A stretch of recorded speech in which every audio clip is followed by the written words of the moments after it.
Nobody gave you permission to live your life, and nobody owes you their approval. Yet most people act like they signed some invisible contract that requires them to justify every decision, every risk, every dream before they're allowed to pursue it. Here's the truth. That contract doesn't exist. You made it up. And worse, you keep renewing it every time you explain yourself to someone who has no authority over your future. I'm going to tell you something today that might sting, but it'll also set you free. The moment you stop seeking permission is the moment your life begins. Not because people will suddenly believe in you, but because you'll stop waiting for them to. Let me tell you why you're here. You're tired. Not physically tired, though you might be that too, but tired of feeling like you have to prove yourself to people who don't even understand what you're building.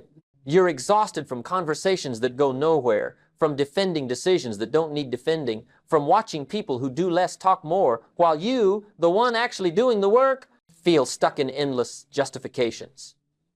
Here's the misunderstanding that's costing you everything. You think if you just explain it well enough, they'll finally get it. If you just use the right words, share the right story, show them the right evidence, then they'll believe in you, support you, cheer you on. But here's the truth. Nobody told you. Belief isn't transferred through explanation. It's earned through demonstration. And the people demanding explanations aren't waiting to be convinced. They're waiting for you to quit. This conversation is different because I'm not going to tell you how to explain yourself better. I'm going to show you why you should stop explaining altogether. We're going to dismantle the myth that you owe anyone a breakdown of your decisions, your timeline, your process, or your vision. We're going to explore why the most powerful people in any room are the ones who've learned to act without announcement and build without broadcast. What you'll get from this isn't hype or empty motivation. It's a philosophical shift. You're going to learn how to redirect the energy you've been wasting on defense into the discipline of construction. You'll understand why silence is not weakness, but strategy, why opacity is not arrogance, but wisdom, and why the gap between you and the life you want closes fastest when you stop talking about it and start living into it. Most advice tells you to communicate better, to bring people along, to build consensus. I'm telling you the opposite. I'm telling you that your dream doesn't need a committee. Your future doesn't require a vote. And your results will speak a language that needs no translation. Now let me take you somewhere.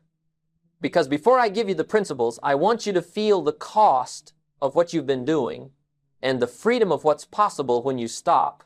I remember standing in a room full of skeptics early in my career. I had just started teaching personal development, and I was sharing ideas about discipline philosophy and the power of small daily changes. Most people nodded politely, but there was one man in the back, arms crossed, face tight, who clearly thought I was wasting his time. After the seminar, he approached me. "Jim," he said, "this all sounds nice, but what makes you think you're qualified to teach any of this? You're not a psychologist. You're not a professor. Who gave you the right?" I could have spent an hour defending my credentials, listing my experiences, proving my worth. But instead, I looked at him and said, "You're right. I'm not a professor, but I am a student. And I've spent the last decade studying the difference between people who succeed and people who don't. If you'd like to join me in that study, you're welcome to. If not, I understand." He walked away, and you know what? I never saw him again. But the people who stayed, those were the ones who changed their lives, because they didn't need me to prove myself. They needed me to show them a better way. And I couldn't do that if I was busy defending my right to teach it. Here's what I learned that day. The people who challenge your authority before you've even started are not your audience. They're a distraction. And the moment you engage them, you give them control over something they have no right to control: your focus, your energy, your belief in what you're building.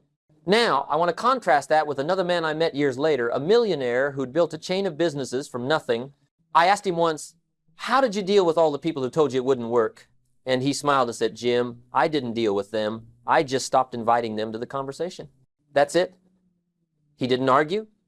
He didn't defend. He didn't try to convert them. He just removed them from his inner circle and kept building. And within 5 years, those same people were studying his success, trying to figure out his secret. The secret was simple. He refused to let their doubt rent space in his mind. So let me ask you, how many people are living rent-free in your head right now? How many voices are you carrying that don't belong there? And what would happen if you evicted them today? Let me give you a picture. Imagine you plant a garden, Every day you water it, pull the weeds, tend the soil. It's slow, unglamorous work. Your neighbors walk by and say, "What are you planting?" You tell them. They shrug. "That'll never grow here," they say. "The soil's not right. The season's wrong." You're wasting your time. Now you have a choice. You can stop watering and spend the next hour explaining to them why you believe it will work, citing examples, showing them your research, defending your methods. Or you can smile, nod, and go back to watering.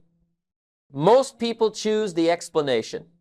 They spend so much time defending the garden that they forget to tend it.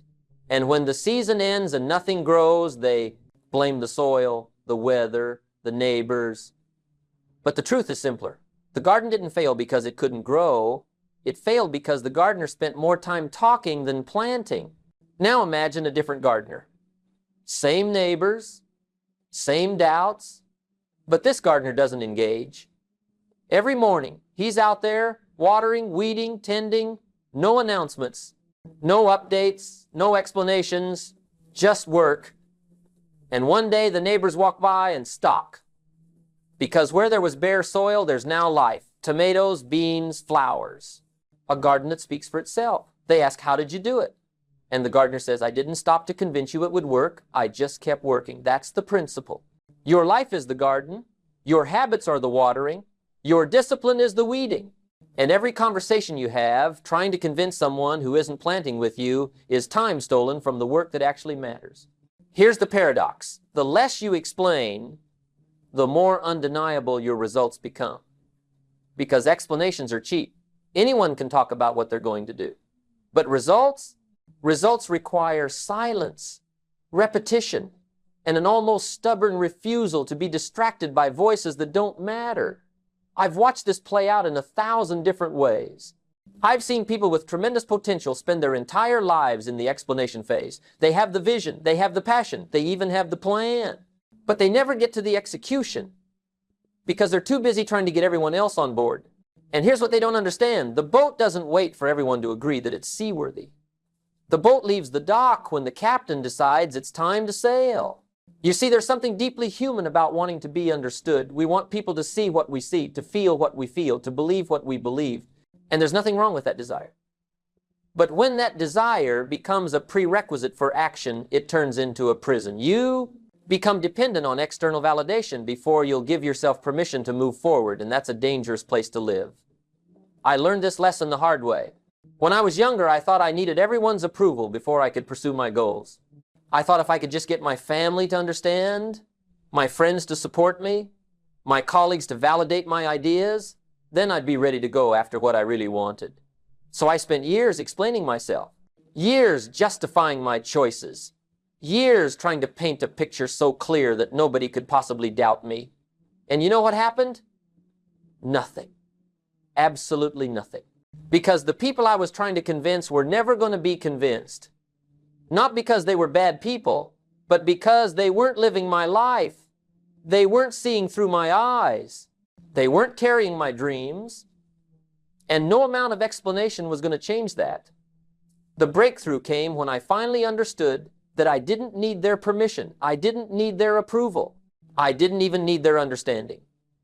What I needed was the courage to act without any of those things.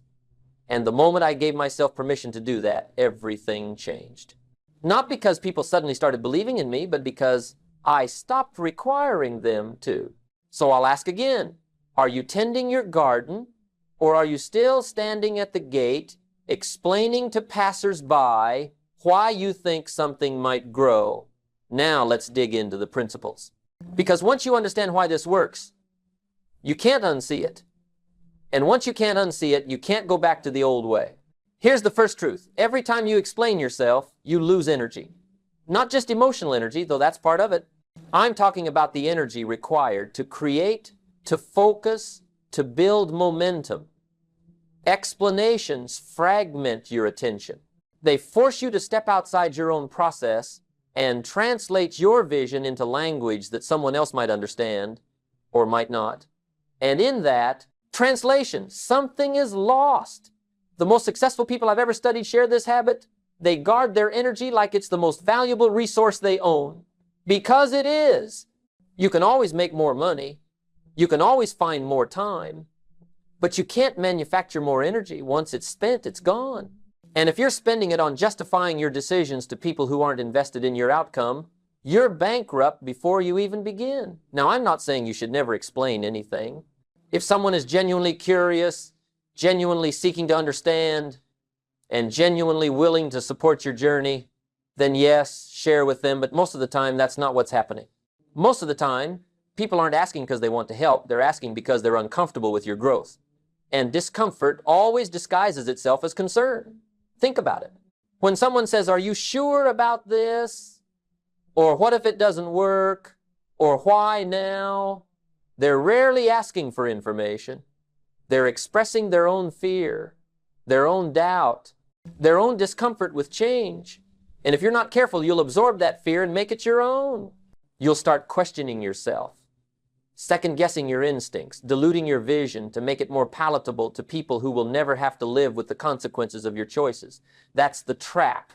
And once you're in, it's hard to get out, because the more you explain, the more questions arise. The more questions arise, the more doubt creeps in. And before you know it, you're spending all your time defending a dream instead of building it. I've seen people lose years this way, decades even. They had a clear vision of what they wanted to create, but they made the mistake of seeking consensus before they sought progress. And consensus is a slow, painful death for any dream. Because you can't build something extraordinary by committee. You can't innovate by popular vote. You can't transform your life by waiting for everyone else to agree that it's a good idea. Here's what I want you to understand. Your energy is finite. Every day, you wake up with a certain amount of mental, emotional, and physical capacity. And how you allocate that capacity will determine what you create. If you spend your mornings explaining yourself to skeptics, your afternoons defending your choices to critics, and your evenings justifying your timeline to people who have no stake in your success, then when exactly are you supposed to do the actual work? The answer is never.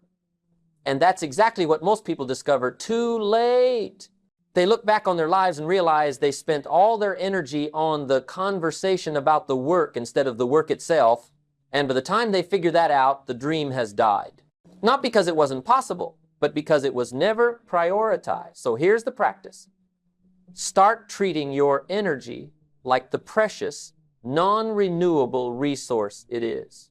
Before you engage in any conversation about your goals, ask yourself, is this person genuinely invested in my success, or are they just curious?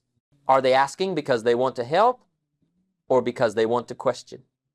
And if the answer is the latter, give them the shortest, kindest response possible and move on. You don't owe them a dissertation. You don't owe them a defense. You owe them a polite boundary. And you owe yourself the protection of your focus. Here's the second principle.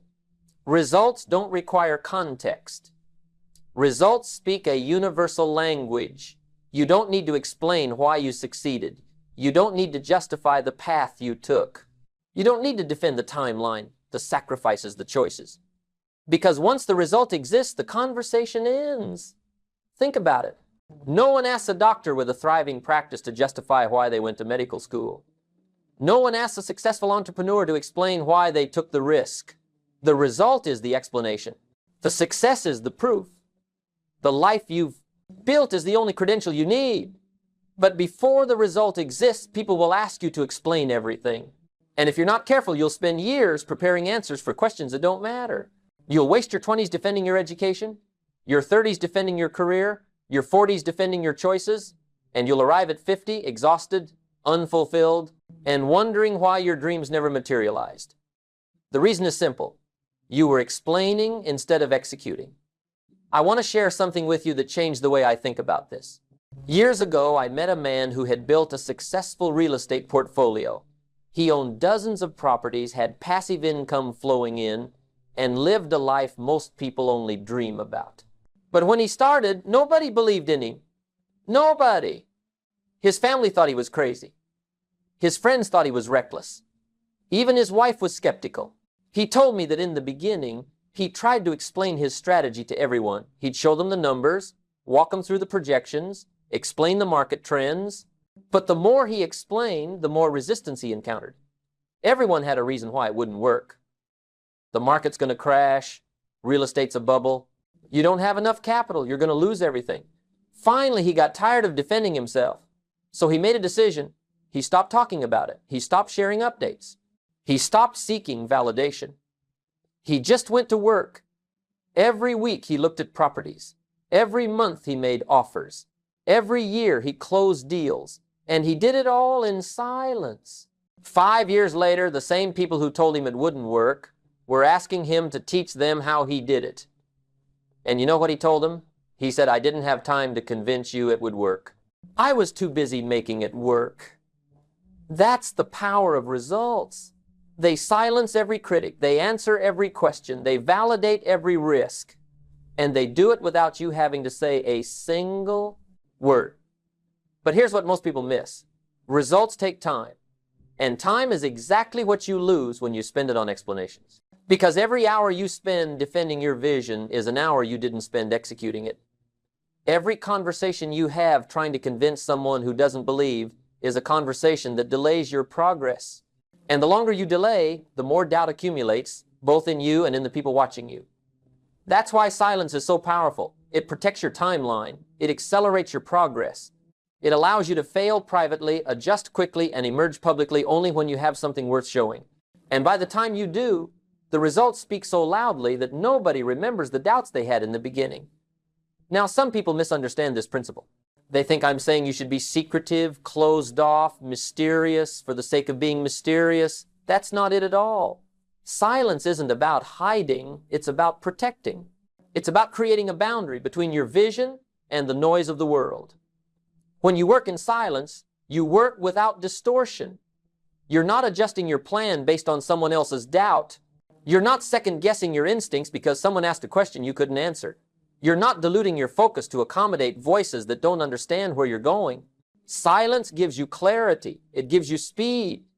And most importantly, it gives you the freedom to fail privately, adjust quietly, and emerge publicly only when you're ready. That's not arrogance. That's wisdom. I'll give you an example. I know a woman who decided to write a book. She had a powerful story to tell, and she believed it could help people. But when she started, she made the mistake of telling everyone about it. She talked about it at dinner parties. She posted about it on social media. She shared her progress with friends, family, co-workers, everyone. And you know what happened? Every person had an opinion. Some told her she should change the topic. Others said the market was saturated. A few questioned whether she was qualified to write it. And with every opinion, her confidence eroded a little more. 6 months in, she hadn't written a single chapter. Not because she didn't have the ability, but because she was drowning in noise. Finally, she stopped talking about it. She deleted the posts. She stopped the updates. She just wrote. Every morning before work, she sat down and wrote. No announcements, no progress reports, just discipline. And a year later, the book was done. She published it quietly, shared it simply, and within months, it was changing lives. When people asked her how she did it, she said, I stopped trying to convince people I could write it, and I just wrote it. That's the lesson. Your life is not a pitch. It's not a proposal. It's not a debate. It's a demonstration. And demonstrations don't require permission. They require persistence. Here's a truth that might sting. The people who constantly demand explanations from you are not the people who will celebrate your success.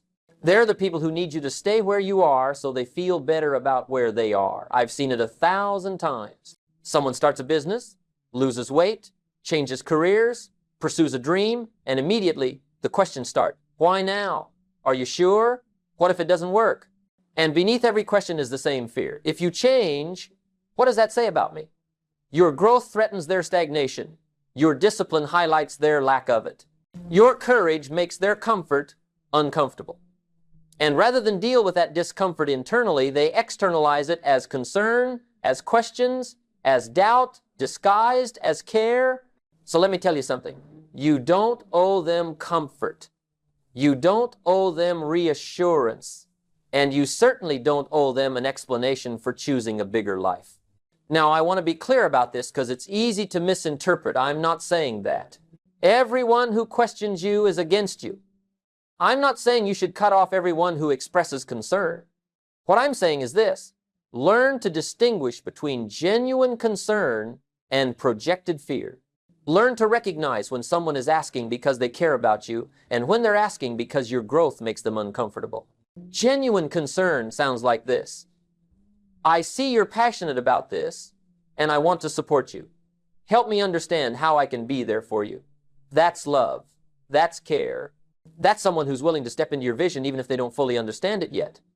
Projected fear sounds like this. Are you sure this is a good idea? What if you fail? Don't you think you should play it safe? That's not concern. That's discomfort.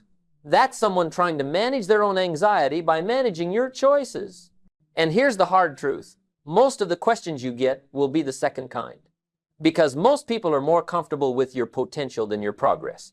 Potential is safe. It's theoretical. It doesn't require them to confront their own choices.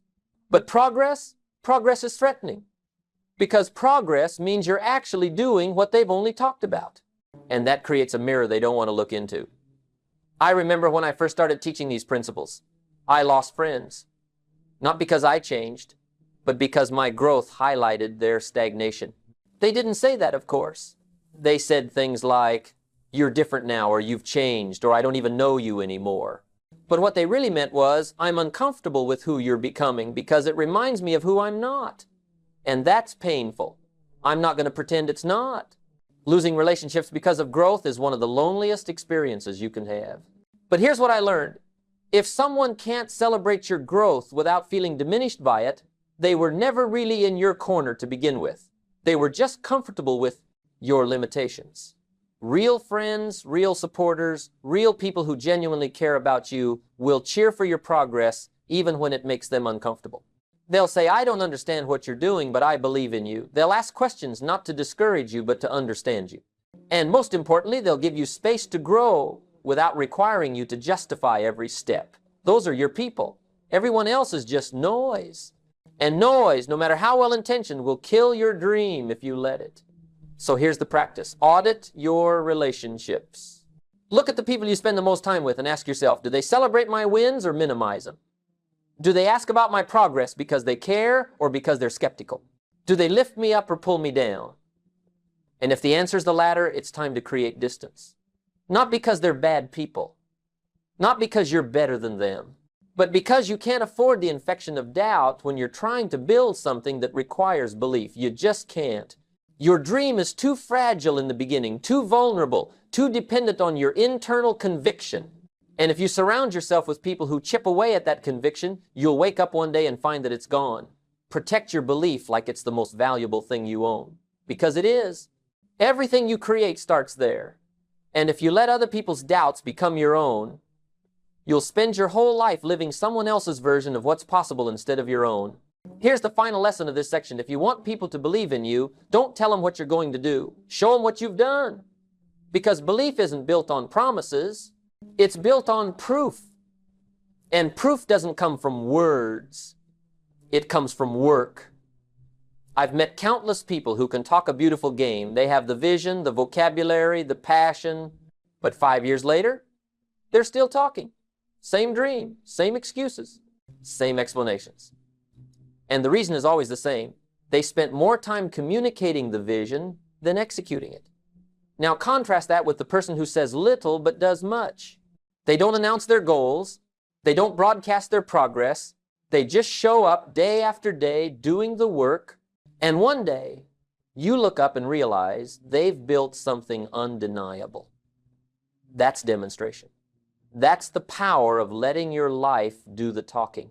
I want to tell you about a young man I met several years ago. He came to one of my seminars, and afterward, he approached me with a notebook full of ideas. He was going to start a business, write a book, build a movement, change the world. He talked for 30 minutes straight about everything he was planning to do. And I listened, and when he was done, I asked him one question. What have you done so far? He paused. Well, I've been researching. I've been planning. I've been getting ready. I said, that's preparation, not progress. Come back when you have something to show me. He looked hurt, but he left. And honestly, I didn't think I'd ever see him again. Most people, when you challenge them like that, they disappear. They go back to talking, planning, preparing, but never actually doing. But this young man was different. A year later, he came back. He didn't say a word. He just handed me a book. He'd written it, published it, sold 1,000 copies. And on the inside cover, he'd written, "Thank you for telling me to stop talking and start doing." That's the difference. That's what separates the people who dream from the people who build. The dreamers talk about what they're going to do. The builders show you what they've done. And the world rewards builders, not talkers. So here's my question for you. What would your life look like if you stopped explaining and started demonstrating? What if, for the next 6 months, you didn't tell anyone what you were building, you just built it?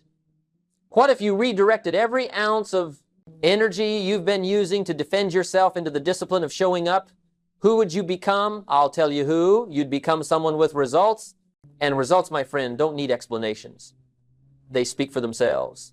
They silence critics. They attract opportunities. They open doors. And they create a life that requires no defense because the evidence is undeniable. But here's the catch. You can't have results without repetition. You can't have demonstration without discipline. And you can't have discipline without the willingness to work in silence while others are demanding explanations. That's the price. That's what it costs to build something real. And most people aren't willing to pay it. They'd rather have the comfort of approval than the discomfort of growth. They'd rather have the safety of consensus than the risk of conviction. They'd rather explain their potential than demonstrate their progress. But not you. Not anymore. Because now you understand the game. Now you see the trap. And once you see it, you can't unsee it. You can't go back to the old way of living, where your worth is determined by other people's opinions and your progress is held hostage by their approval. You're free now. Free to build, free to grow, free to become who you were always meant to be. And all it requires is one simple decision. Stop explaining yourself and start building results. Now let's bring this home. Because philosophy without practice is just entertainment. And I didn't come here to entertain you. I came here to equip you. So let's talk about what you do starting today. Here's the first practice, and it's simple but not easy. For the next 90 days, stop announcing your goals. Stop sharing your plans. Stop updating people on your progress. Just work. Water your garden in private. Build in silence. Let your results be the announcement. Now, I know what you're thinking. But Jim, I need accountability. I need support. And you're right, you do. But accountability doesn't come from broadcasting your intentions to everyone who'll listen. It comes from choosing 1 or 2 people who are genuinely invested in your success and checking in with them privately. Everyone else, they don't need to know. This practice does 2 things. First, it protects your energy. You stop leaking focus into conversations that don't serve you. Second, it forces you to rely on internal motivation instead of external validation. And that's where real discipline is born, not in the applause of others, but in the quiet commitment you make to yourself when no one's watching. I've seen this practice transform lives. I've watched people who were stuck in explanation mode for years suddenly break through the moment they committed to 90 days of silence. And it's not magic. It's just math.